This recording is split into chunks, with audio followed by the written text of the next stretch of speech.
Hello， 大家好，我们是草泥泥和汉堡，今天为大家带来搞笑脑洞美漫《飞车未来》第1季第6集。这一集主要是讲弗莱成为100亿富翁的故事。睡梦中，弗莱做了一个噩梦，竟然没穿裤子就去参加期末考试，还代言了内裤广告。他猛然惊醒 What a weird dream. I'll never get back to sleep. 来到公司，他向小伙伴说起此事，他们却都见怪不怪。这是广告商当人们的梦里播广告，就好像液体进入这个鸡蛋。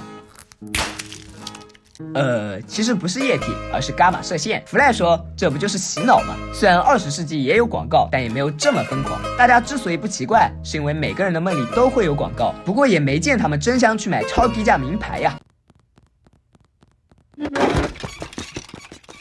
好吧，打脸总是这么猝不及防。一行人来到购物广场，香水导购员热情的有点过分，班德给他一个惨痛的教训。莉拉在美妆台做了分唇，成功转移人们对他眼睛的注意力。弗莱找到梦中的内裤，试穿效果非常好。如果没有那具镜子里的物体要比真实的更有吸引力的话，班德则继续当他的小偷。弗莱正想买下内裤，结果钱不够了。世界上没有比这更悲惨的事了，他疯狂吐槽广告。这时老妈出现在广告屏上，没错，作为全世界最受欢迎的实业家，他怎么会放过这么好的赚钱机会？机器人润滑油听着效果不错。弗莱刚想叫班德拿2瓶，结果他就露馅了。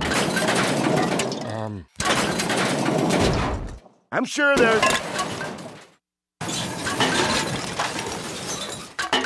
来到警局，众人决定筹钱保释他，但算来算去钱都不够，还差5毛。莉拉倒是很想资助，但钱包被班德偷走了。一筹莫展的时候，弗莱看到以前存钱的银行，他迫不及待来到这儿，结果小姐姐却说没有他的视网膜、指纹或者截长图文的记录。这还用说吗？他都已经1000年没有用过这个账户了。不过值得高兴的是，他的银行卡居然还能用。弗莱输入密码，小姐姐告诉他里面有93分钱，幸好比5毛钱多。他又继续说，加上1000年来2%的利息，一共是43亿美元。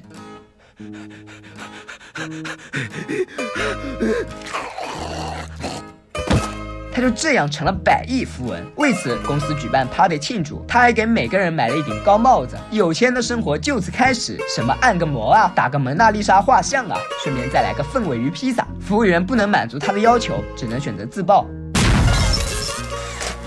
凤尾鱼早在23世纪就因为过度捕捞灭绝了，而这一切都是约翰的种族造成的。可怜的弗莱虽然富有，却还是买不到自己想要的东西。因此，为了回到快乐的时光，他买下整个20世纪历史馆。但小伙伴们并不高兴，因为他们早已经习惯30世纪的生活。对于20世纪的东西，就像回到原始社会。拍卖会上，弗莱花1000美元买下了丹森的骨架，还给班德买了古董机器人玩具。拍卖会到了尾声，最后一件拍卖品是约产于1997年的凤尾鱼罐头，已知这是现存唯一一罐可以使用的罐头，大家都很想要，可真正有钱的只有弗莱和老妈。弗莱势在必得，一定要拿下罐头。莉拉劝他放弃，他怎么可能争得过老妈？可没想到的是，老妈居然主动放弃。弗莱如愿用5000万美元买下罐头，回到历史馆，他过上了20世纪的生活，整天把自己关在房间里，已经3天没去上班了。看着他邋遢的样子，莉拉表示这是种病态，你不能让自己一直活在过去。弗莱却说，我有钱，想生活在哪个时代都可以。班德很生气，那你是想和我们一起去看鱿鱼大戏，还是想继续沉溺于这些过时的垃圾？垃圾在你们眼里是垃圾，在我眼里他们是比朋友还要重要的东西。弗莱下了逐客令，2人伤心离去。另一边，老妈因为没有得到凤鱼罐头而生气，至今还没有人敢惹她。她还表示不得到他们誓不罢休。原来一滴天然的凤尾鱼油就能为10个机器人永久润滑。如果有人掌握了凤尾鱼的 DNA， 就可以分离出自由基因，然后再把基因植入到第3个世界的小孩身上，一瓶廉价高效的机器人油就会产生。到那时候，老妈的江山基石之一，也就是机器人润滑油，就可能被挤出市场。弗莱还沉溺于电视之中，对此他毫不知情。可老妈却认为他早已知道。为了稳固江山，老妈只有一条路可以走，那就是让弗莱破产，这样他就会不得不把凤尾鱼卖给他们。计划开始，老妈命令手下拿到弗莱的银行卡密码，他则去参加慈善晚会。手下很快找到弗莱，并把他弄晕带到了披萨店。他们还原弗莱在20世纪工作的场景，然后诱导出他说出银行密码，因为弗莱的密码就是一份披萨和一杯汽水的价格，一切都进行得很顺利。弗莱真以为自己回到了20世纪，去30世纪不过是一个梦。手下成功拿出密码，取出43亿美元。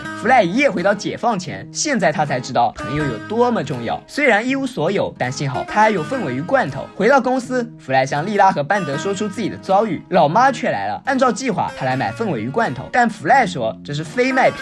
老妈炸毛，拿出支票本就要写下一串天文数字。弗莱表示，我才不稀罕你的钱，因为我找到了比这更珍贵的东西。虽然我的朋友一文不值，但这些份尾鱼值钱啊，所以我会把它们加在披萨上，这样就能和喜欢的人分享喜欢的食物了。听他这么说，老妈满意离开。